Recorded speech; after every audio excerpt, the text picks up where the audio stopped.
Bismillah ar-Rahman ar-Rahim. Alhamdulillah. Wassalatu wassalamu ala Rasulillah wa ba'd. Alhamdulillah. Welcome to the Zakah seminar for young professionals. Seems like some of you at least self-define as being young professionals, so that's fine, inshallah. Everyone is welcome to attend. So I'm going to get straight into it, inshallah, because there was a few minutes delay.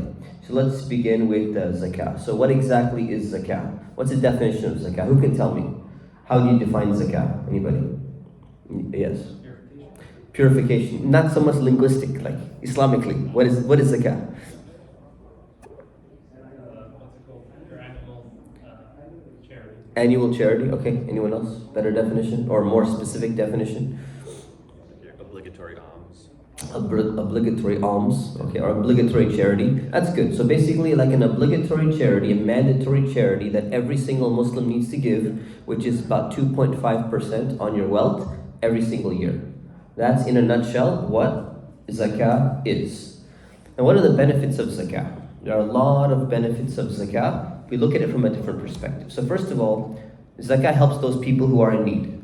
That's pretty obvious, because when you're giving out charity, whenever you give charity, it's going to help people who are in need. But it also helps to bridge the gap between the rich and the poor. Because if you think about it, in every single community where there are Muslims, the ones who have this amount of wealth are going to be giving it to the ones who don't have this amount of wealth. And now you have an economic redistribution taking place within society. Also, it's going to remove envy and hatred from the poor to the rich. One of the biggest problems that you find in the world, if you look at it from a purely Karl Marx perspective, a Marxist perspective, one of the major causes of revolutions in the world is economic disparities between classes. So what this is going to do is and you find this even in, again, this doesn't mean his theory is correct, but it has some elements of truth to it. You find even today, when it comes to the liberals, the Democrats and the Republicans, you find any type of two extreme parties in any society, you find that the envy and hatred against the rich plays a role in the lack of stability in that society. So what Zakah will also do from a sociological perspective, actually remove some of that envy and hatred, because wealth is being redistributed regularly. For people who have the wealth, it's also going to prevent greed and prevent stinginess, because it forces you to give some of your money out. Some people are so stingy they won't give any charity, no matter what.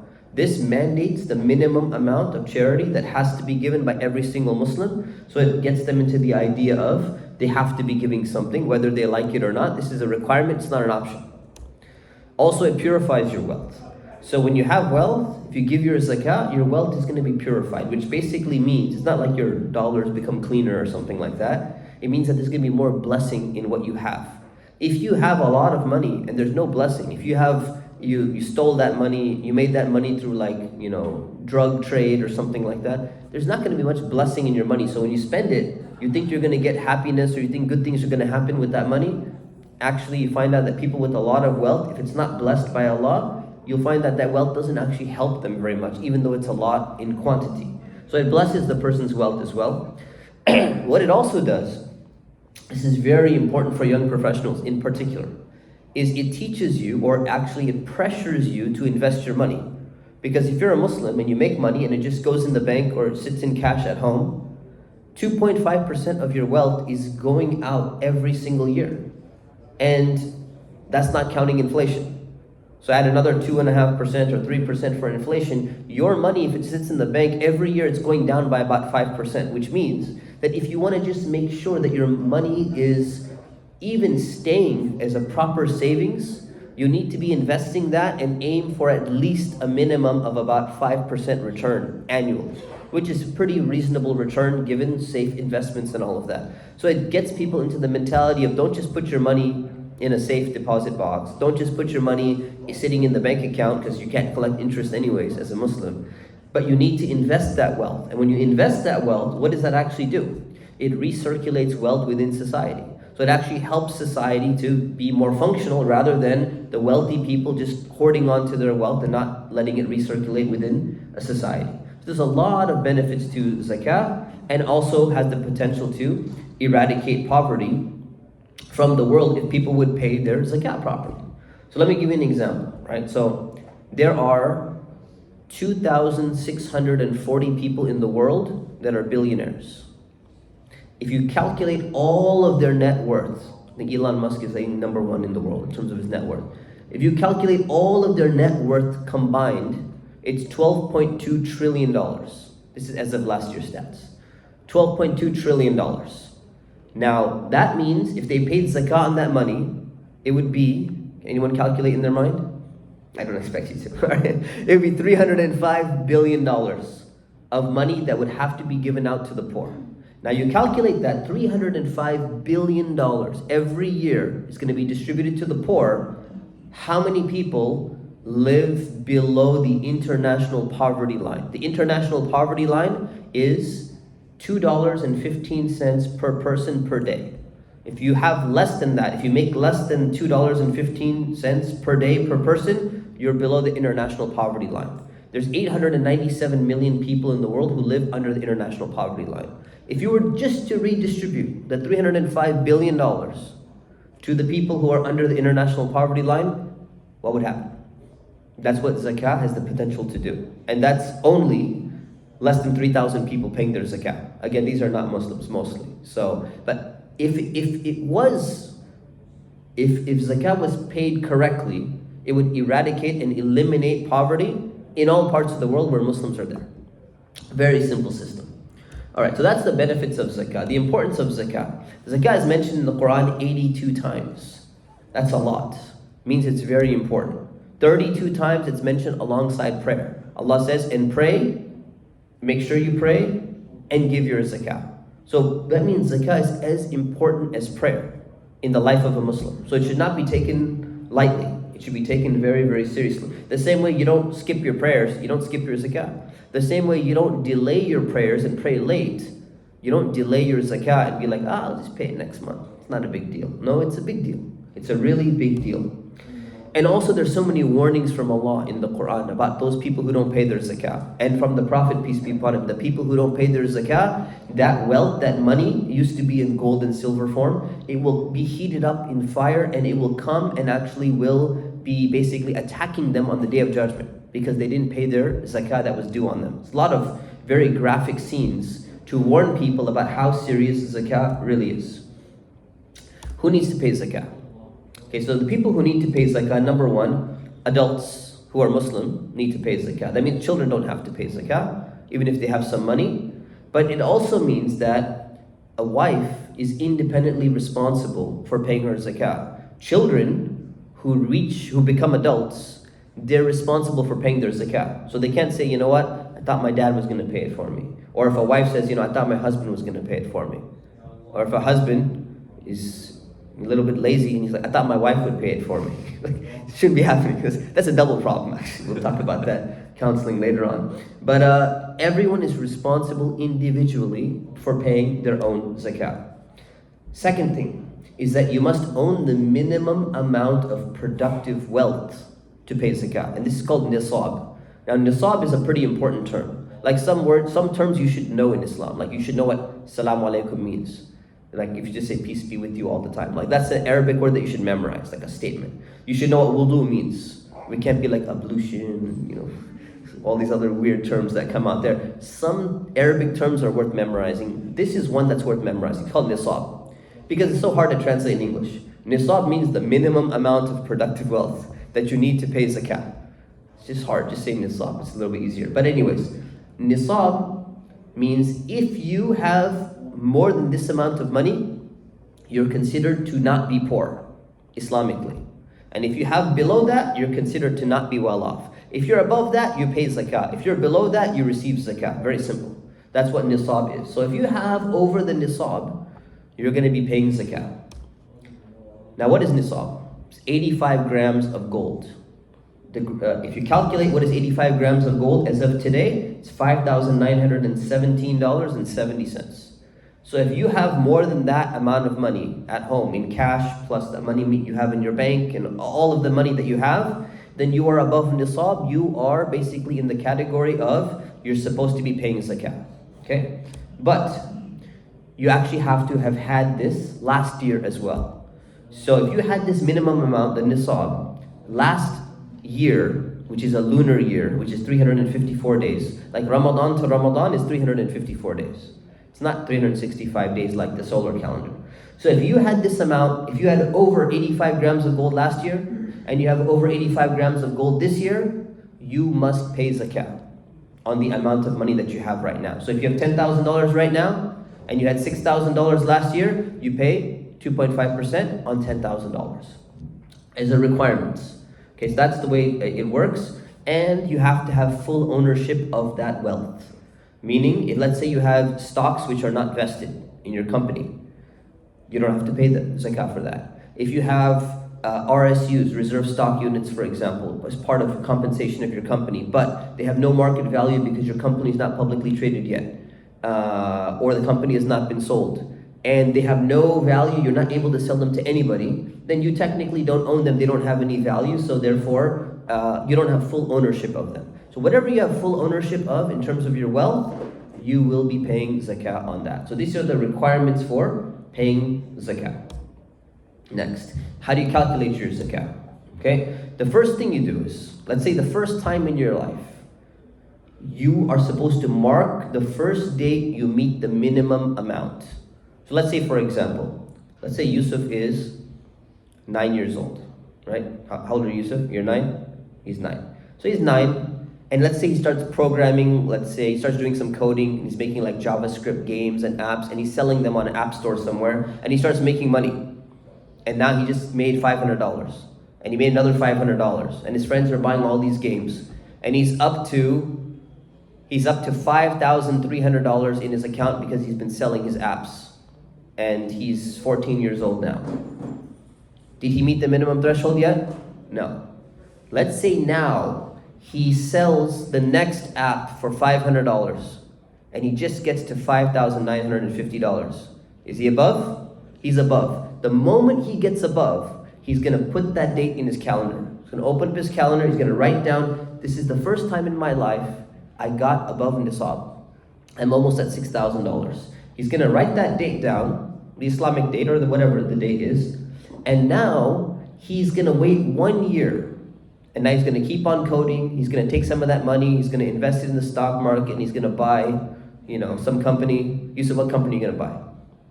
I'll advise you, buy Apple. So he's going to buy Apple computers, and all of a sudden that's going to hopefully go up. And the next year, 354 days later, now he's still above 85 grams of gold. So now let's say he has $9,000 in his account. Because it's been 1 year, he's going to pay on exactly the same date of last year, 354 days later, he has to pay zakah, 2.5% on whatever money he has in his account. Is that clear? That's what's supposed to happen. The majority of young professionals, they never did that because they probably were never taught that this is what you're supposed to do in zakah. How many of you were not taught this and you didn't do it? It's okay. This is the problem. This is the problem because zakah education, for some reason, is either it's not taught very well or people don't show up to it. And they should show up to it. So anyways, that's what's supposed to happen. So after 1 new lunar year, you pay 2.5% on your savings. Now let's say you're like, well, you know what? I don't remember what that date was. Well, you go back and you check your bank statements and you say, okay, when was that date when I started? You say, but I haven't paid in like 2-3 years. What do? Back pay for those years. And you pay. And you say, well, you know what? That date that Yusuf first made his money, he's like, that's not a very good date. It would be so much easier for me to just pick a date that's like Ramadan the 1st, or the day of Eid, or the day of Hajj, or something like that. It's easier because Islamic lunar calendar. So he can recalculate his date by paying early 1 year. So he's like, you know what? My zakah date is coming up in 2 months, but it's the 1st of Dhul Hijjah, right? Hajj is coming up. You know what? My zakah is due in 2 months, but I'd rather recalculate my date. So every year I'm just paying on the 1st of Dhul Hijjah. So 1 year he just pays early, and the next year his new date now is the 1st of Dhul Hijjah. Problem solved. And then it's simple. You just simply keep paying every single year like that, and that solves the problem. All right. You should not delay your payment of zakah even a day because it's like prayer. All right. You're sinful if you delay even a day. But can you pay early? Can you pray early? Can you pray before Zuhr time? Can you be like 8 a.m. I'm going to take a nap. Let me just pray my Zuhr right now. Can you do that? No, you cannot. But can you pay your zakah early? Yes, you can. If there's an emergency, disaster, somebody says, listen, we need money. There's an earthquake that happened somewhere. We really need some funds right now. So you know what? I am a charitable person. I already gave out a lot of charity. Zakah is coming up. Let me give this with the intention of my zakah. So you give it with the intention of your zakah. When your due date comes, you recalculate how much money did you give out for zakah, add it back to the amount of money that you have, do the 2.5%. Were you under or were you over? If you were under, you pay the remainder of your zakah and your zakah is fulfilled. So you can pay early, okay? At least like a year early. Don't pay like 10, I'm paying 10 years early for zakah. Never have to pay for the next 10 years. Don't do that, okay? But like 1 year early, you can pay. All right, what types of wealth is zakah due on? You do not need to pay zakah on personal items. So like, let's say furniture. You have sofas in your house. You have like an Italian, cross-stitched, imported from like Sicily, a sofa that's like $7,000. And you only have $2,000 in your bank account. You're like, man, that's a $7,000 sofa and $2,000, I'm above nisab. But you only have, I don't know why you have that sofa anyways, but regardless of that, that's another counseling issue. But you only have $2,000 in your account. Do you have to pay zakah? No, because you do not need to pay zakah on your personal items. Furniture, you don't factor it in. Your clothing, you got some really fancy brand clothing, you don't need to factor it in. Vehicles, even if hypothetically you have a Ferrari, right? And you only have $4,000 in your, let's say you have $20,000 in your bank account, and you have a Ferrari. You're gonna pay 2.5% on your $20,000. You're not gonna factor in your Ferrari. Why do you have a Ferrari? No idea, right?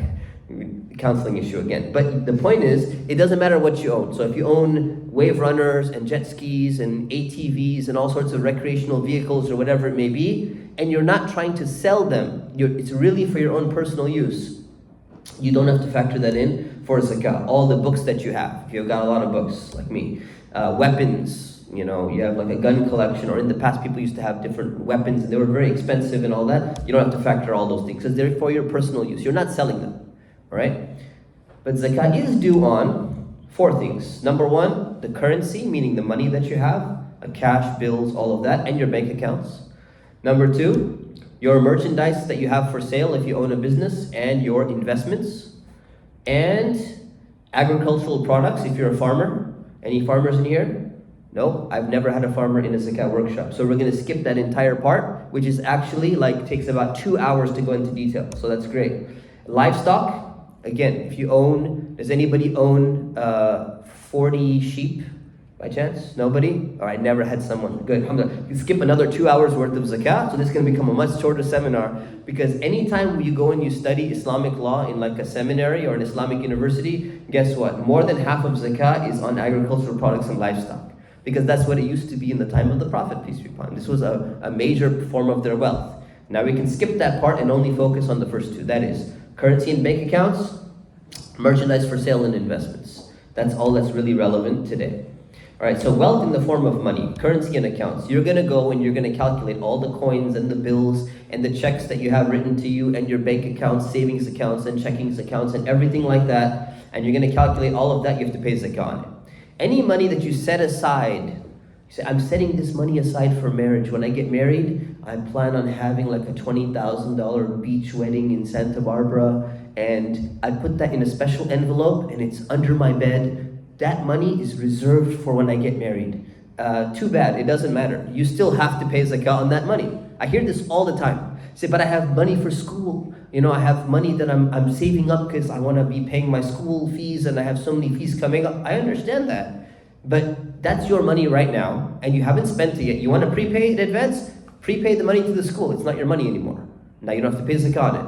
But if it belongs to you, you have to pay on it. If you say, well, I plan on going for Hajj. I'm saving up for Hajj and I should be able to go within the next 9 months. But you don't know if you're going to go within the next 9 months. So whatever money you save, you still have to pay zakah on your money because it's still your money. It doesn't matter if you've intended to save it. It doesn't matter if you put it in a safe and you buried it, underground under your house. You still have to pay zakah on that money. Business assets. if you own a business, like let's say Yusuf is coding games, and he's already coded a few games and they're for sale and no one has bought them right now, and those games are listed for $500 each, that is merchandise for sale. He has to pay zakah on the value of that because he knows that the value of that game is probably going to have a market value of $500. He needs to sell it. Inventory. If you have inventory, let's say you have you sell products and you have stuff in the back and it's not for sale right now, but it's in your warehouse and it could be for sale. You have to pay zakah on that. Raw materials that you have for producing something that's going to be for sale, you're supposed to pay on that as well, with few exceptions. Then this is if you own like a business.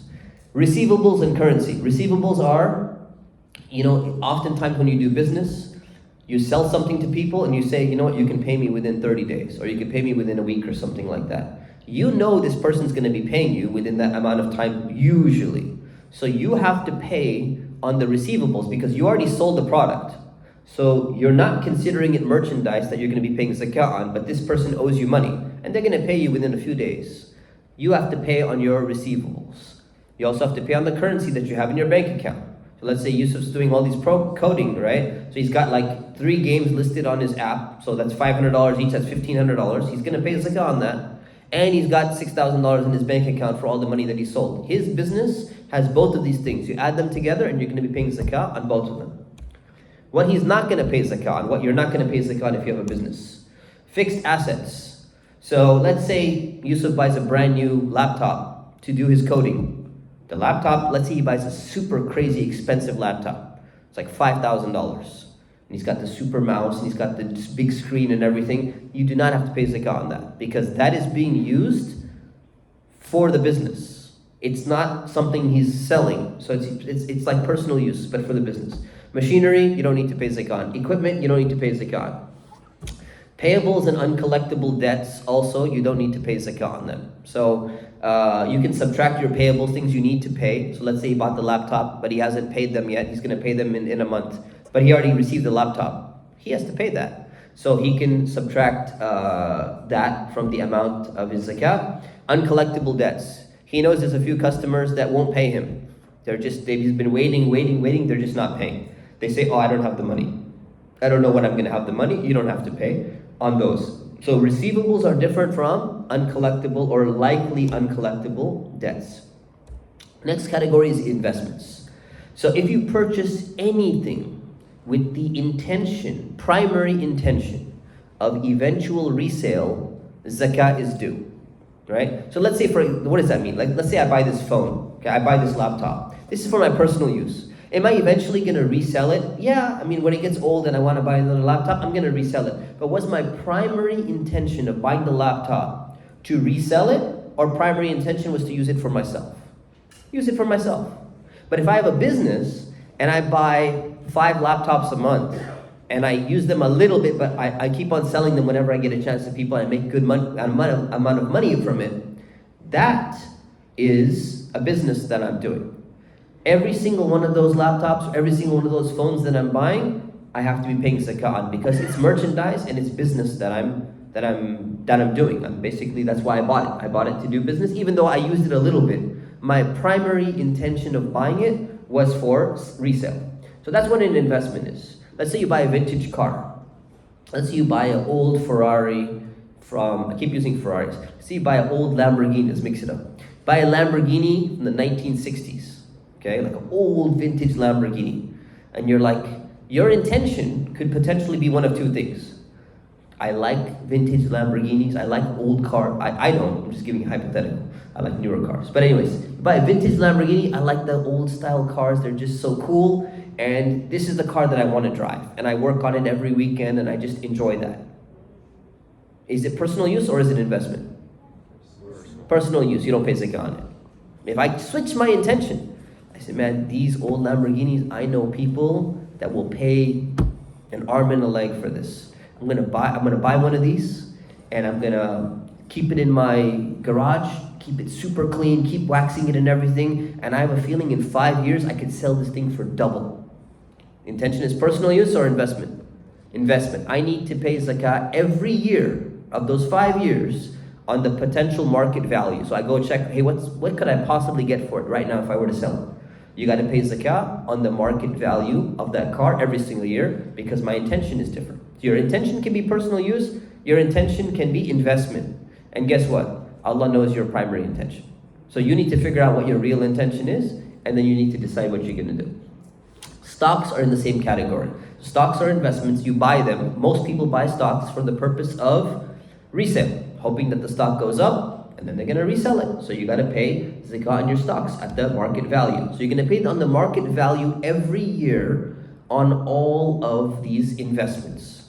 Now there's some, I'll just mention this, there's some opinions which I think are strange. One opinion is that they say stocks are, you pay 10% of the profit that you make, capital growth that you make on the stocks. This is analogous to farming. Because if you were a farmer, which none of you are, but if you were a farmer and you had crops and your land is naturally irrigated through rain, which Allah is sending down for you, and you don't need to put any work into it, you're supposed to pay 10% of your crops. We're not going to cover this today, but I'm just giving us a side notion. So therefore they say stocks are like that, they're growing, like the farm is growing. I'm like, that's like the worst analogy ever. So that's a very weak opinion. I really suggest you don't ever follow that. The second opinion is that you pay not on the market value of the stock shares, but you pay as if you're an owner of that company. So you say, like, you know what? If Yusuf buys 10 shares of Apple Computer, it's like he's a part owner of Apple Computer. So what they're going to do is they're going to look at how much cash they have, how much profit they're making, how many vehicles they have, how many trucks they own, how many warehouses they own, and they're going to look at which are the zakatable parts of the business, the non-zakatable parts of the business, and then he's going to pay as if he's a partner. But in reality, that's not how the open stock market works. The stock market generally works. He's not an actual owner. He owns these shares. Yes, in one sense, he's like a part owner of like 1/10000000th of a company or something like that. But in reality, he has no say in what's really going to happen in the business. He has no actual vote. He has no actual, able to dictate what happens. So he's not really a partner.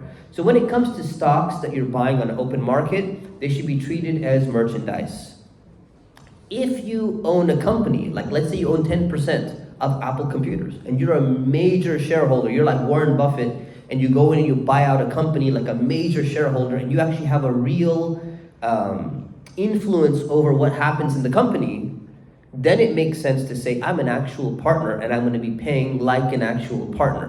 That's going to be in a different scenario than people who just buy a few shares in the stock market, okay? And then there's access restricted investments. Like for example, if you have an IRA account, an individual retirement account, or you have a 401k account, a 403b account or something like that, you have access restrictions on those accounts, which basically means, well, I can't pull out the money whenever I want. But the question is, did you voluntarily give up your ability to access that money? Yes, you did, for stock benefits. For tax benefits. Did you,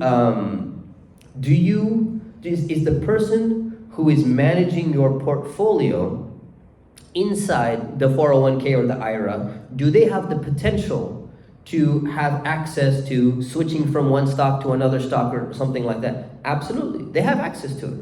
If you needed incidental access because you got sick or you needed to buy your first house or something, would you get, let's say you have $300,000 in your 401k, and I get this scenario all the time, by the way, okay? I have somebody comes to me and says, I only have $3,000 in my bank account, so I can't pay zakat this year. Why? How much do you have in your 401k? In my 401k, I have $900,000, but I only have $4,000 in my bank account, and therefore I cannot pay zakat. And if I tried to pay zakat, I wouldn't even have enough money to pay zakat. So therefore I don't have access to that money, so it's as if it's like it's not mine. I said, let me tell you something. I know for sure that if you lost all your money in your bank account, if you spent all $4,000 in your bank account, you would not become homeless, because you will get access to your 401k. It's not like the government's going to be like, the financial company's going to be like, sorry, you're going to be living in a tent with the $900,000 in your 401k. That will not happen.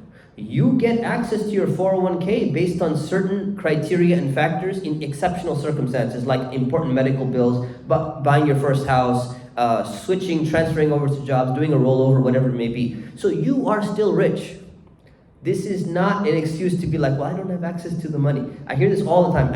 I don't have access to my money, so therefore I should not have to pay zakah on it. This is a very weak opinion, and I don't recommend you. I'm going to take questions, inshallah. I'm going to take questions soon. All right, so you still pay, and you should be paying on the market value. Now, there's 3 opinions on this. Number 1 is that you can deduct the potential penalties that you'd have to deduct if you're going to access it. My view is that you shouldn't do it. But I wrote an article on it on my website, askthescholars.com, explains it in more detail. The second is that you can deduct the potential tax that you would have to be paying on it. But my view also is that you should not be doing that, because your growth is not going to be based upon those things. All right, anyways. Then you have gold and silver. So gold and silver, people used to have gold coins and gold bars, and still do maybe sometimes. You got to pay zakah on that. But what about jewelry? What about jewelry that you're wearing? Again, men cannot wear gold, by the way, so it should not be for men. But for women in particular, scholars have differed. There are 3 main views, and they're all pretty strong views in Islam. One of them is you have to pay zakah on all your jewelry every single year. This is the Hanafi madhab position. Second view is that you do not need to pay zakah on any of your jewelry, and this is the Shafi'i position, and some other scholars. And then there's a third view which basically says if you're using that gold regularly throughout the year, you don't need to pay zakah on it, because it's for personal use. But if you're sitting with all this gold and it's sitting in a safe deposit box and it's like your emergency fund in case you need to sell it or something like that, then you need to pay zakah on that, because it's more like a savings than it is a personal use. You're like, this was passed down to me from my grandmother, from her great-grandmother, and I'm planning on passing it down to my grandkids. But before I become homeless and have to sleep in a tent, I would sell this gold. That is like your savings, right? So this is the third view.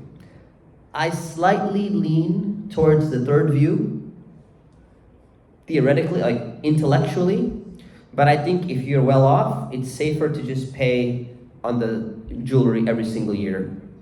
It's just a safer thing to do, and it's better for the poor. And you're supposed to be giving more charity than just zakah anyways. So hopefully you're giving enough charity that offsets the amount of your jewelry. Okay?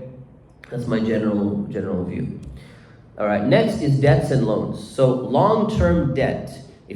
Debt means you owe somebody money. And loan is, I'm using it this way. Loan is when you loan somebody money. They borrowed money from you, so you gave it to them. So long-term debts are not subtracted from zakah. So if you have $10,000 in your bank and you are leasing a car, or you're financing a car, let's say, and you're paying it off, and you still have $30,000 to pay off on your car, can you be like, you know what? Well, I have $10,000 in my bank, and I'm minus $30,000 on my car. Can you people please give me zakah so I can pay off my car on my Mercedes? No, you cannot receive zakah to pay off your Mercedes just because you have a debt on it, right? So you cannot subtract long-term debt, not student loans, and not vehicle loans, and not home loans, and all of those other things. The only debt that you can subtract is debt that is due right now. So if you had a car payment that was due yesterday and you haven't mailed the check for it yet, you subtract that specific payment for the month that was due right now. So if it's due right now and you're intending to pay it off, then you can subtract it. That's the way it works. When it comes to loans, if you loan somebody money, let's say Mariam wants to start her own business as well. She wants to sell art online. And she says, you know what, Dad, I need $1,000 to start my business. So I say, okay, I'll loan you this $1,000. Now, if I give her this loan, okay, the question is, does she pay zakah on it, or do I pay zakah on it? So the question is going to be, who pays zakah on it, and how and when? So the thing is, if I can collect this money back at any time, because I know she didn't spend the money yet, and I'm like, I need the money back right now, sorry daughter, I'm taking it back from you. I will be paying zakah on it. If I cannot collect it because she put the money into her website and now she doesn't even have the money, and I'm like, can I get my $1,000 back? She said, sorry Baba, didn't sell any art today, and I don't have any money, and sales are just not doing well. I don't have access to that money. So I loaned her money out of goodwill.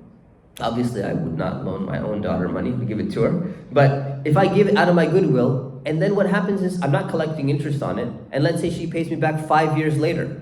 I was trying to do an act of charity. I was trying to do something good, but now I'm being penalized for having to pay 2.5% every single year, and I don't get access to invest that amount of money myself and break that 2.5% threshold for myself, so I'm not going down in money. That wouldn't be fair. So there are 3 scholarly opinions on debts and loans, on whether they're to be paid or not. This is my view, and this is a view that I feel strongly about, because I think it would not be fair if you had to pay zakah on the loans that you gave out that you cannot recollect right now, but you're having to pay zakah on them. And the guy's like, I'll pay you later, I'll pay you, when I get the money, I don't know when I'm going to get the money. That wouldn't be fair. So that's when it comes to debts and loans. Distribution of zakah. Who can zakah be given to? The eligible recipients of zakah. Number 1, the poor and needy. So who are the poor and needy? Generally people who are below nisab, below the minimum amount threshold. Those are people who can receive zakah. Or you can actually look at the poverty line. So let me give you some stats on the poverty line right here.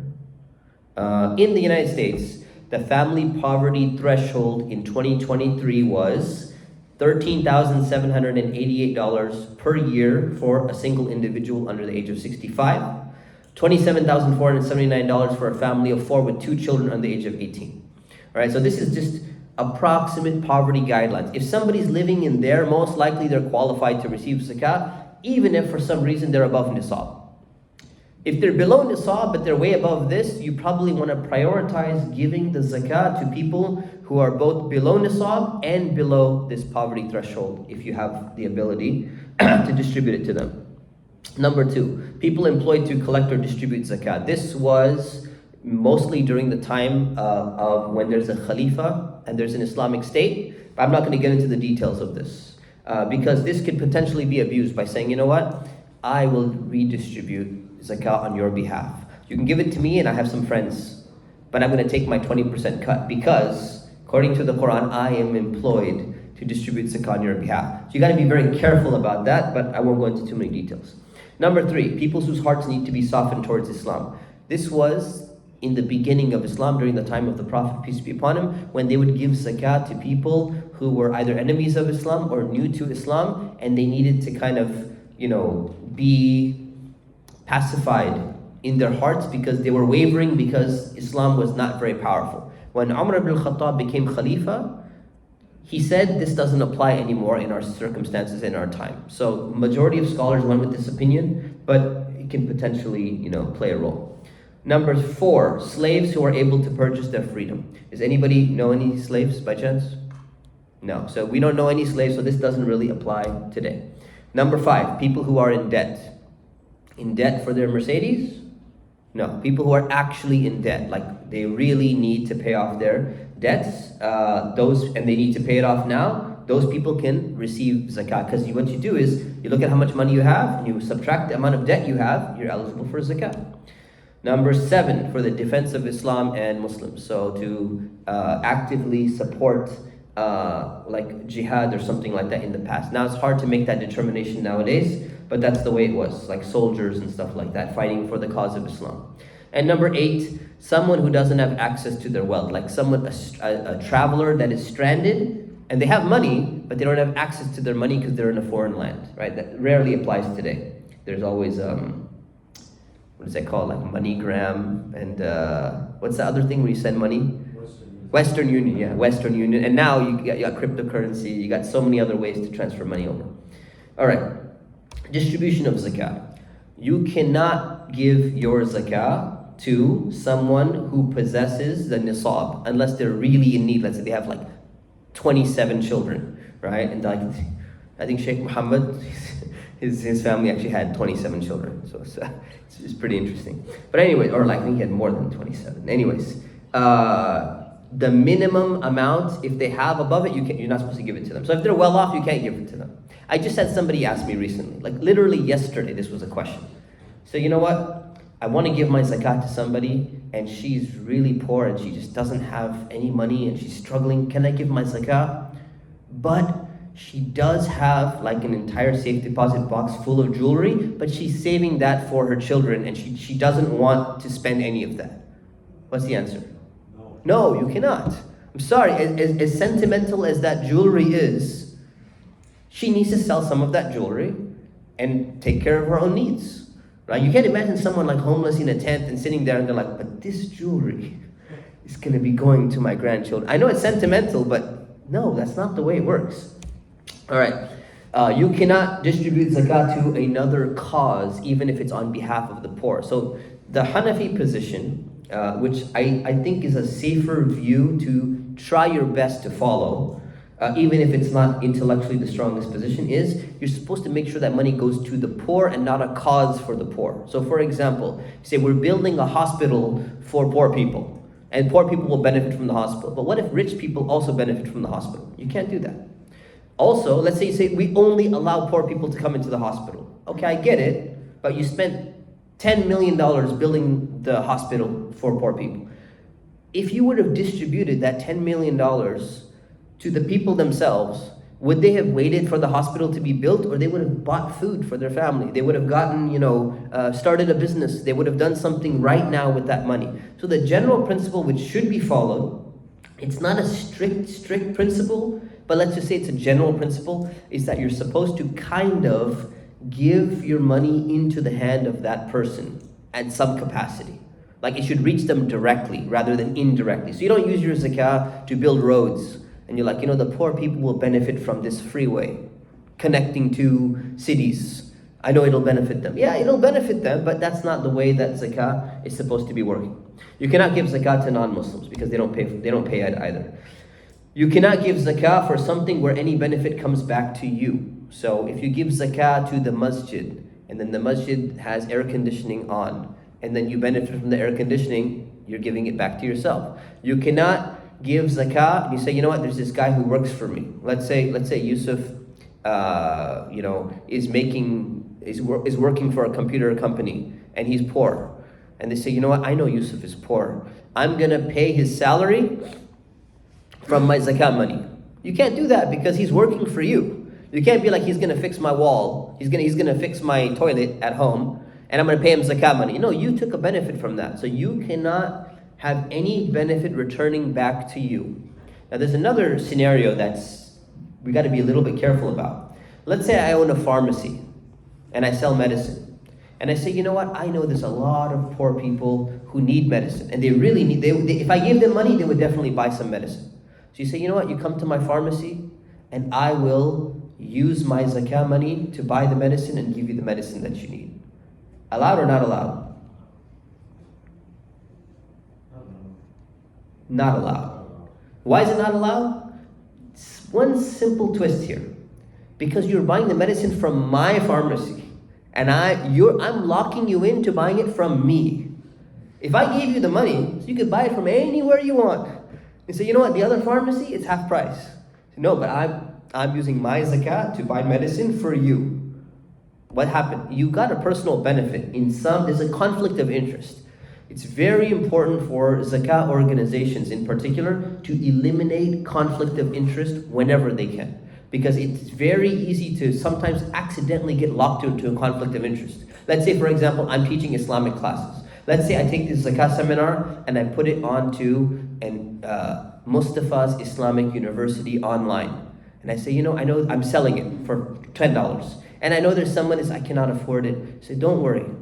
I've collected zakah for people who are redistributing, and I will use zakah funds to help pay for the course so that you can learn about zakah, because that's a need in your life. But what am I doing? I'm locking them into only accessing my course, not anyone else's course. Someone else could be selling the same zakah course for $10 or for $5 or $20, better quality, whatever it is. I cannot have this conflict of interest where I'm locking them in with my own zakah. And that's where we need to be careful, okay? Because this happens sometimes purposely, and sometimes organizations will accidentally do it without realizing that they're doing it. Next, you cannot give zakah to a person who's capable of working but doesn't want to do it out of laziness. To a person who's literally, they could just go and find a job, but they're like, you know what? It's just so much more convenient to watch Netflix all day long. No, you don't get zakah. You need to get out there and you need to go get a job. People who are lazy do not receive zakah. And this is not like this is not some new thing I made up. This is explicitly mentioned in books written 1300 years ago. All of them. It says straight up, anyone who's lazy, doesn't want to go out and get a job, do not give them your zakah. I was like, man, that's awesome. Like Imam Abu Hanifa was writing this because they had this problem. This is a universal problem that used to happen. Lastly, to pay for government taxes. You cannot say, I pay my taxes and therefore I don't have to pay zakah. I've heard this. I've even heard some guy who is claiming to be a scholar saying that this is his opinion. Anyways, why? Because zakah, your taxes are not being spent for the most part on zakah eligible categories. So yeah, it's going to, is your zakah, are your taxes going to, how much percentage are going to non-Muslims who are, Muslims who are in need? What's the percentage? Like almost nothing, right? So therefore, paying your taxes has nothing to do with zakah. You still have to pay zakah. That's another point. I'll mention one more point here. Should you claim a tax, what do they call it? Tax break? Should you claim tax breaks for giving zakah? Absolutely. Why in the world would you not? So if you give your zakah, you should claim it on your tax return and say, look, I gave this much charitable donation, a tax deduction. You should definitely use your zakah as tax deductions unless you gave it in cash, or for whatever reason. So you should. There's nothing wrong with that. Now, if you want to be extra pious, you can say the tax deduction money that I got, I'm going to redistribute that back in charity. But as long as the reason why you gave zakah was not to get the tax deduction is incidental to your purpose behind why you gave zakah, there's nothing wrong with even you keeping that money. Okay. What else do I have? Distribution, I'll go through this really quickly. You can distribute to any one of these categories however you want. Family is a priority. So if you have family members who are poor, except your parents and grandparents and your children and grandchildren, you cannot give zakat to them. Why? Because you're obligated to spend on them. So if they're in need, so I get asked this all the time. It's like, do I have to spend on my parents? Let me clarify the answer for you. Only if they're in need. Be like, you know what? My dad wants to buy a Ferrari. Keep using Ferraris. Somebody give me another car. Mustang? Okay. My dad wants to buy a Mustang, and he wants me to buy it for him. And like, I'm still trying to build up my wealth and everything, and he's got enough money, but he wants me to buy it for him. Do I have an obligation to buy it for him? No, I don't have an obligation. But if my dad becomes poor and he can barely pay his expenses, I have an obligation. I must pay for him, and I cannot use zakah. But my brother, on the other hand, he can receive zakah because I don't have an obligation to take care of him. Unless, there's like a much smaller obligation of like, you're supposed to take care of your family if they're in need, but I'm allowed to give my zakat to him or my sister or whatever it may be. So family is number one priority. You can give your zakat to them. And then giving zakat in your local area is also a priority unless there's emergency elsewhere. You can give it directly, or you can give it to someone to give it to them on your behalf. So there's organizations that do that or individuals that do that. When you give your zakah, very important, you have to have the intention that it's zakah. You can't be like, you know what, hey man, I just wanted to help you out. Here's $100 in charity. And then 1 month later, you're like, oh man, my zakah is due. I should go back and backdate and count that $100 I gave to that person. You cannot backdate your intention. So whenever you give zakah, you have to have the intention of giving your zakah. You can pay in advance, but you can't backdate it. You are not required to notify the person that you're giving it to that the money is zakah. So let's say somebody you know that they're not well off and they need the money. And you're like, if you told them this is zakah, they would feel embarrassed. They're like, it kind of feels a little bit, it's like messes with your honor, May Allah protect us from being in that situation. So you don't have to tell them it's zakah, but you need to have the intention in your heart that this is zakah. And then you say, I just wanted to give you this gift. And you give them like a gift card where they can buy whatever they need, a grocery store gift card or something like that. And you say, you've been a really good friend for so many years. I just wanted to give you this gift. And you don't have to tell them it's zakah, but in your heart you knew it was zakah and you knew they're eligible, that counts as your zakah. You can distribute zakah in any form of wealth as long as it's truly helpful for the individual. So that's the medicine example that I give, right? So that when you were thinking about, somebody needs this medicine. You could give them money, you could give them medicine. And you're like, this medicine is really required for them. You can go ahead and give them the medicine. What you can't do is be like, I have this really nice laptop that's 2 years old and I've been wanting to get rid of it for quite a while now. And selling it on Craigslist is going to take me like a month. It has a value of about $600. I know this other guy has a need for a laptop. Let me just go ahead and give him the laptop. Now, how much, if you were to hand the person $600, would they have bought this laptop or not? Probably not. That's your criteria. If you were to have handed $30 to this person and you know that they need this medicine and they would have went and bought this medicine because they're in pain, they need this, then you can give them the medicine. If you know that if you handed them the money, assuming that they're a responsible person, they would have gone and bought the medicine, you can give it to them. Assuming that they wouldn't, then you don't give them that specific thing, right? And that's why sometimes it comes back down to if they're a responsible person. So a lot of people who are in need, they may not be so responsible.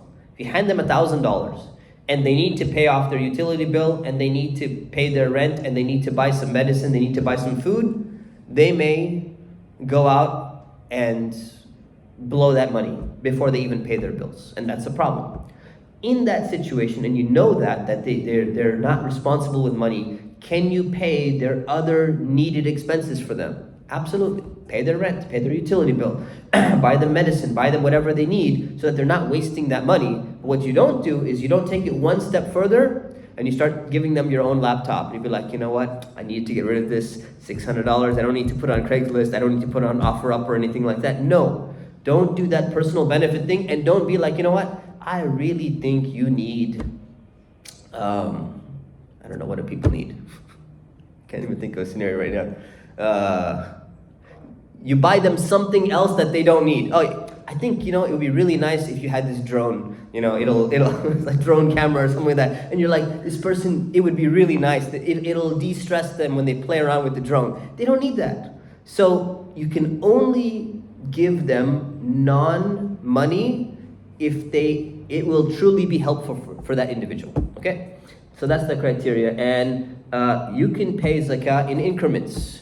And I spelled increments wrong. I just realized that right now. You can pay zakah in increments, but here's the catch. A lot of people do this. So they will I'll pay your rent every month. But what they do is they wait until their zakah is due. And they're like, I have $4,000 zakah due. Okay, what I'm going to do is I'm going to start paying off your rent every month until it's paid off. Let's say $1,000 a month. Your zakah is 4 months late by the time you've paid off the rent. What you should do, you should be paying 4 months before your due date. So by the time your due date comes, you've paid off all your zakah by your due date. So just make sure you don't make that mistake and you're paying late. So let's take a simple example, and this is the last slide. Your assets and your liabilities. Let's say you have $500 under your bed. You count it as zakah. You have $100 in your wallet. Look into it. You have $10,000 in your checking account. Your market value of your stocks is $5,000. The jewelry that you bought for sale or sitting in your safe deposit box is $1,000. Khalid, your friend, owes you $2,000 and you can collect it from him any time. Your liabilities, you owe John $5,000. Your past due rent is $1,000. Your electricity bill is $100 and it's been billed already but you haven't paid it. You have gold value is $2,000 per ounce. You're determining what the nisab is, so let's say about $6,000. Subtotal $12,500, you multiply by 2.5%. In a calculator, just for those of you who are mathematically challenged, you do times 0.025 or you do divided by 40. And it'll give you the number of $312.50. That's the amount of zakah that's due. That's how you calculate your zakah. And I'll take questions now, inshallah ta'ala. Yes. You said that this law is at the beginning you said if you have about $6,000 in your bank account, but then later you said it's if you make less than if you make $13,000 or more in the year, like as a salary. Oh, no, no. So nisab is the 85 grams of gold, about $6,000. The $13,000 was the United States poverty rate for an individual in 2023. I was just mentioning that as who can receive zakah. It's not about who's paying zakah. Okay? Yusuf, question. So I have two questions. You have two questions. Okay. First one is something that I forgot that you said in the monkey. So how much money does someone need to pay the tax? You need about $6,000 to pay zakah. So my other question is, let's say I have $6,000 and then I monthly count it and like a few months later I lose all that money, then do I then what happens? That's a great question, Yusuf. So a few months later, if you had the $6,000 and a few months later you lose all of that money, right? Let's say you go all the way down to $1,000. You keep waiting until your zakah due date comes. 354 days later. If you get back above $6,000 again, you're still going to pay zakah. If you're still below that amount after your zakah due date comes, if you're still below $6,000, then you're not paying zakah. Great question, actually. Yes. I don't know. Yeah. Would you describe HSA as investments, like a savings account? I forgot how they function, so I have to look into them again. How do they function in a nutshell? It's basically heavily penalized if you don't use it for health insurance. Yeah. So yeah, you would count that as and you could potentially pull it out, right? And you're gonna be using it for, yeah. So you will count that as savings, yeah, HSA. Yes. What about real estate? What about real estate? Oh yeah, I didn't cover. I actually have a specific. Yeah, I forgot to cover real estate. Let me cover real estate real quick because I forgot. So real estate in a nutshell is your personal property that you own and you're living in, you don't pay zakah on it. Your rental property that you own and you're renting it out, you also don't pay zakah on the property. The money's going to come into your bank account that you're renting it out. You're going to be paying your expenses from, let's say, the same bank account. Whatever's left in there, you're paying zakah on the money that's left over. The real estate that you do have to pay on is if you flip homes. So if you buy homes and then you sell them, and this is your business and this is what you do, and the primary intention of buying that property was to sell it in, let's say, the short term, then you will be paying on the entire market value of the property. And the same thing applies to land. The same thing applies to burial plots. The same thing applies to vacation homes, etc., across the board. Are there situations where, if like there's a difference? For example, if someone has lots of homes, like let's say 10 homes, and they're investing the majority of their wealth in real estate, and then they only have like $10,000. Yeah. Would they not have to pay? Yeah, so I know it seems almost like a zakah shelter. So let's say somebody owns 10 properties and they only have $10,000 in their account, and they're like, well, they keep on investing in these things. Technically, it's almost like a zakah shelter because so real estate has the potential to fluctuate between the two intentions. If you remember my vintage Ferrari example, it's the same thing. So you buy it for the purpose of renting out. So it's like a revenue producing business. It's like machinery that you buy for your business, right? So someone can have a massive business. They keep on buying these massive machines, millions of dollars, but they're not paying zakah on it because it's there to make their products. This is what a lot of companies do, like Tesla. One of the things they did was they invested so much of their money in infrastructure, developing supercharging stations all around the world. So when they look at their balance sheet, they're like, they don't seem like they have much money, but they're putting all their money into these future assets that are going to be there. Same thing applies to Amazon. Did the same thing, right? So a lot of companies do that on purpose. So if somebody's doing that with real estate with the intention of avoiding zakah, you should be giving more. Anyway, if you're so wealthy, you should be giving more, right? But technically, from a technical perspective, zakah is not due on real estate unless you're flipping the homes or you're selling the homes for the market value. Yeah. And a question about stocks. So there's 1,000 dollars worth of stocks you're supposed to sell and pay zakah on the stock. And then is it after tax or If you sell them, I don't understand the question. Let's just say there's $1,000 worth of stock. $1,000 worth of stocks. Market value of the stocks is $1,000. And then I go and I sell it to pay the zakah, and let's just say it's 37%. Oh, and you sell it to pay the zakat. Yes. Whatever's left. Let's say you sell it and you have transaction fee and you have tax or whatever. Let's say the tax has been billed immediately, hypothetically. On the spot, whatever money you have left, you calculate the stocks that you didn't sell, market value, the stocks that you did sell, cash value, and then you do the 2.5% of that. Yes. If you own a gas station, for instance, do you pay on the fuel in the pumps and the inventory in the convenience store and then the inventory in storage? Yeah, so let's say you own a gas station. Yeah, so the fuel that you own is something you're planning on selling, and if you already bought it and purchased it, you're going to be paying on that, yes. And the convenience store, all the stuff you have in the storage, hopefully halal stuff, then yes. Yeah. And then do you pay on the market value cost of the station? Is that factored in? No, you don't have to pay on the market value cost of the station. In terms of patents and goodwill on potential station and all that stuff, no. Because that's the building, and then you have a brand, you don't have to factor in the brand and all that stuff. Yes. So for stocks, because their true nature kind of fluctuates, do you, if they somehow go below the, You talking about stocks? yeah, if they go below that, like let's say that in that 1 year, can you pay, and do they go up? Can you pay it on the current value, or do you have to recalculate? So you mean if you have stocks and right before your zakah is due, the stocks fluctuate down below the nisab value. Or within that year, they went below? Yeah, so stocks will always be fluctuating, right? Let's say you have $10,000 of stocks a year ago. In the middle of the year, it went down to $3,000. At the end of the year, it went back up to $12,000. You're going to pay zakah on $12,000. If it went down at the end of the year to $3,000, you're not paying zakah. If it went down to $9,000, you're paying zakah only on $9,000. So you're paying zakah on the end amount. So that 1 year having the wealth within that for 1 year rule doesn't apply to them. This is the common question that people get confused about all the time. So they say, zakah is due on money that you've had for a year. And the answer is no. Let me rephrase it. Zakah is due on your money if you've been rich for a year. Did that rephrase it for you? Exactly. So basically, 1 year ago, if you were above nisab, now if you're above nisab, you're paying zakah on what you have now, not on what you've had the entire time. Other questions? Yes. Back.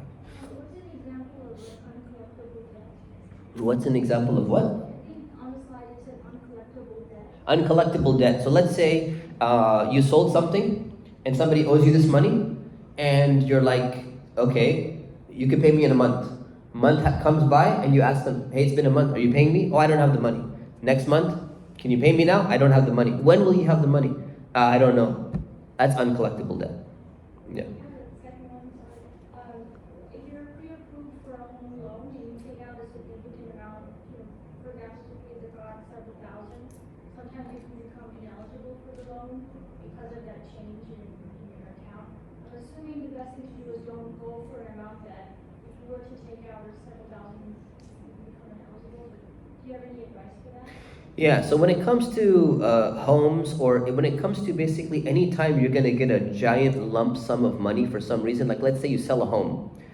You sell a home and you're planning on buying another home in 6 months. Let's say you're doing a 1031 exchange or something like that. So you're going to have this lump sum sitting in cash. And if your zakat time comes and you're like, you know what? When I had the home, I didn't have to pay zakah on it. Now that I just sold it and I'm sitting on cash, but I'm looking for another house to buy within a few months, I'm going to have to pay zakah on this massive amount of cash.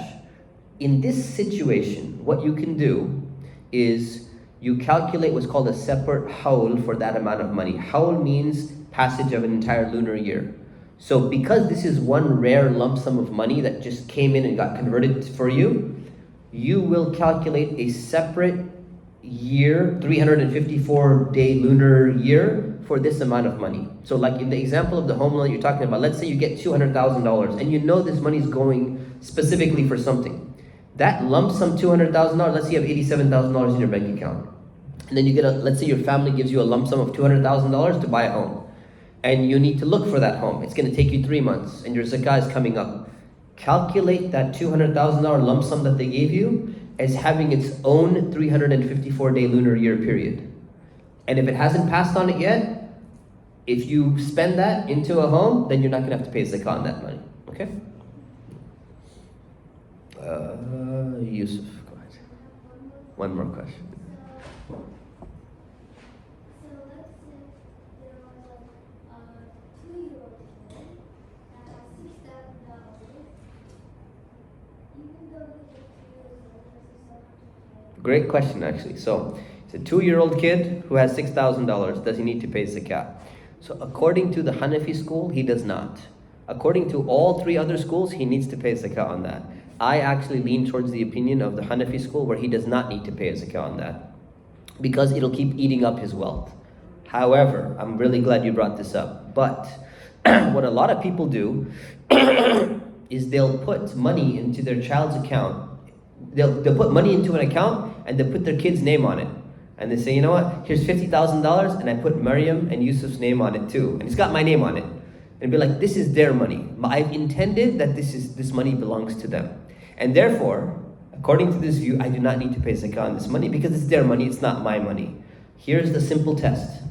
If I am in need and something happens, like I absolutely need this money, can I withdraw this money and be like, sorry kids, I love you so much, but I'm taking the $50,000. Could I do that legally? If I could do that legally, then it's my money.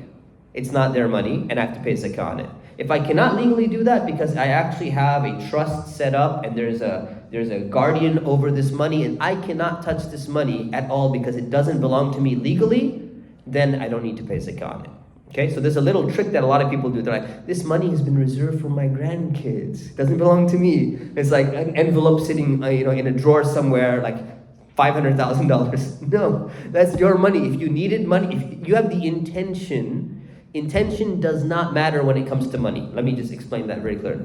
Intention doesn't matter when it comes to money. It's like marriage and divorce. Intention doesn't matter. What matters is contracts. Your intention doesn't matter. If you go into business and you have a contract with someone, you'd be like, I signed this contract, but my intention was not to actually abide by these terms. No one cares about your niyyah. That's what the contract says. You have to follow the contract. When it comes to the zakah, it's the same thing. If the money belongs to you, your intention does not matter. If it belongs to someone else, your intention doesn't matter. What matters is the actual ownership of it. Okay? You had a question? I don't know if you... He can always ask at home. He has unlimited access to me. So the example you gave for someone who has a large amount in 401k, Yeah. but a small amount in their just regular like liquid funds, is the recommendation, because the reality is, although the money is accessible to them in times of need, if they were to access it currently to pay zakat, they would pay very heavy penalties. Absolutely. So what is the recommendation? I get this question all the time. The recommendation is if you have so much money in your 401k or your IRA and you don't have enough money in your checking account to pay off the zakah, stop putting so much money into your 401k. Don't max it every single year. You have to stop putting so much money in there and put money in your checking account so you can actually pay off your zakah. Now, if 1 year or 2 years you didn't know this and you are delaying your zakah because you're going to be heavily penalized, keep a track of that. And next year, stop putting so much money in there and back pay your zakah. You have a genuine reason for delaying your zakah payment. But if this continues perpetually, this happens to a lot of people, they're like, but I can never pay off my retirement account because I don't have enough money. Stop putting so much money into your retirement account. The perfect example is like this. Let's say somebody, every year, they're putting money into a safe and they lock it and they dig underneath their backyard and they bury it all the way down in under a bomb shelter or something. And they're like, it's so hard for me to get that money out. And every year I keep putting money, I don't have money to pay my zakah. It's so hard for me to get it out. It's like, stop burying so much money then. Bury the amount of money that you'll be able to pay it off, right? So that's what's supposed to be done, inshallah. And in that case, you have a legitimate reason for delaying your zakah until you readjust the amount that you're putting, because it's a common problem. Yeah. So just talking about that scenario, for your 401k, say for example, it doubled or tripled. Now you look at your checking account, and you don't have those funds. Now, do you try to liquidate any assets or? So when it comes to 401k, let's say it massively, you tripled, whatever it would be, try to liquidate other assets to pay off your 401k, to pay off your zakah as much as possible. If it's really, really challenging, they're like, you know what, we're going to charge you 40% penalty or whatever it may be or something like that. Try to borrow money from your friends and family and say, listen, I want to borrow money from you. I make a good amount of money. Look how much money I have in my 401k. I'm a safe investment, you know. Just let me borrow the money so I can pay off my zakah and then keep on trying to pay all that money back as soon as possible, right? As you know, one person, subhanAllah, Dr. Mazam al-Siddiqui, he's one of the senior scholars. he gets questions like this, and one day I was sitting in his office. He's a very funny guy. He has a very good sense of humor, if you know him on a personal level. So he said sometimes people come to me with zakah questions, and they explain zakah in such a way that they're like, you know, but I have so much money in my 401k and it's gonna cost so much. Like they present themselves like you start feeling sorry for them, as if you want to give your zakat to them. You know, like they're like, but it's so much money of zakat. And then he's like, one day he's like, I got so frustrated with one person. He's like, you know what you should do? So the best solution for you is you should make dua that Allah not test you with so much money. that's your solution. Allah just giving you so much money, it's bothering you so much that you have so much zakah. Just ask Allah to give you less money so you have to pay less zakah and you feel better about yourself. And this is like, just be cautious about that. Don't end up becoming one of those people who's like, but it's so much zakah. That's because you have so much money. That's why you have so much zakah to pay. You know, alhamdulillah. Yeah, question. So if you own a home and you're living in it and the home has built up equity because the value of the home has gone up, do you pay zakat on that, or is it like similar to the Ferrari example? So if you own a home, even if it's building up equity, you're not paying on your personal home. Okay, gotcha. Yeah. Unless you bought it with the intention of resale, like quick resale. Yep. Yes. You asked earlier, like, if you have $6,000 and you're waiting for the year to go, that way you can pay years like that. But then, like, once the year comes, you no longer have that much money. Then once you later on do get that money, do you pay your zakah right when you get that money? Yeah, or good. do you start a whole Great question. So, like Yusuf's question. So if the money goes down below $6,000, and then on your zakah due date, it doesn't go back above the nisab. It's still below 6,000. And then you wait like another 6 months, and then it finally gets back above nisab. Do you pay zakah immediately, or do you get another whole year before you pay your zakah? You get another whole year. So the point is that you're supposed to have enough money where you get an opportunity of a year to be investing your money, so that your zakah is not eating up. So this is mercy from Allah. So yeah, you mark a new day, and you have another whole year to wait to see if you're still above nisab. Okay. Yes. Just to simplify things, if I see I'm missing something, so like if you file your taxes at the end of the year, Sorry, repeat that again. if you file your taxes, Yeah. right, so this is part of what you're gonna have to pay zakah on, right?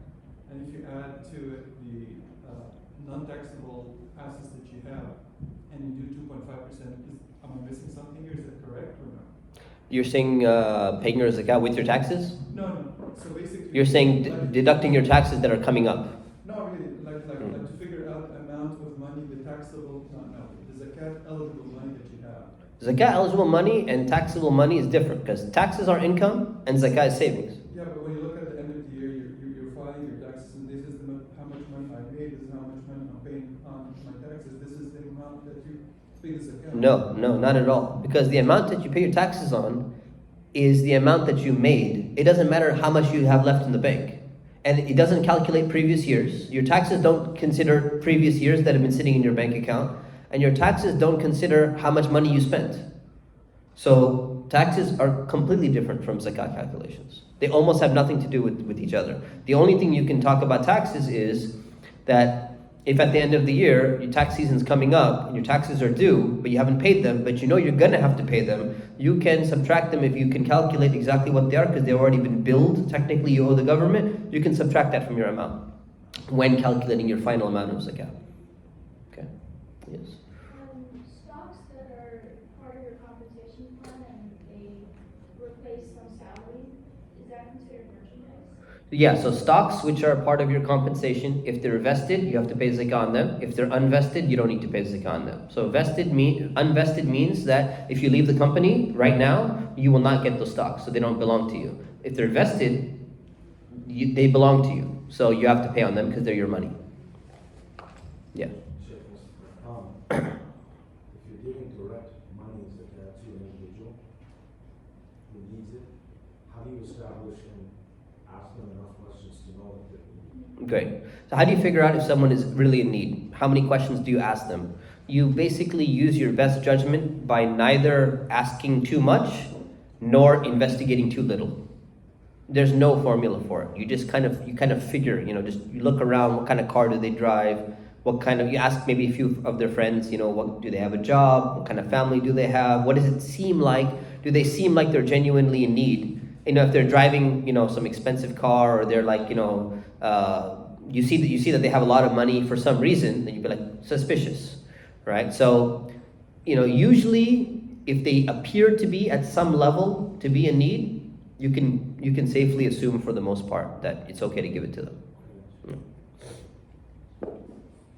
Yes. Okay, so to make sure I'm tracking, so you would pay 2.5% of your current 401k amount minus the fees if you were to take it out today? That's the opinion of some scholars. My opinion is that you don't subtract the fees, that you would take it out today because you're probably not going to take it out. So your money keeps growing on non-subtracted taxes and non-subtracted fees in your retirement account. So you will pay zakah on your actual retirement account market value. Unless you're buying a home and you do plan to take it out. Unless you're buying a home this year, within the next few months, and you're taking it out, that may be a different scenario. Yeah.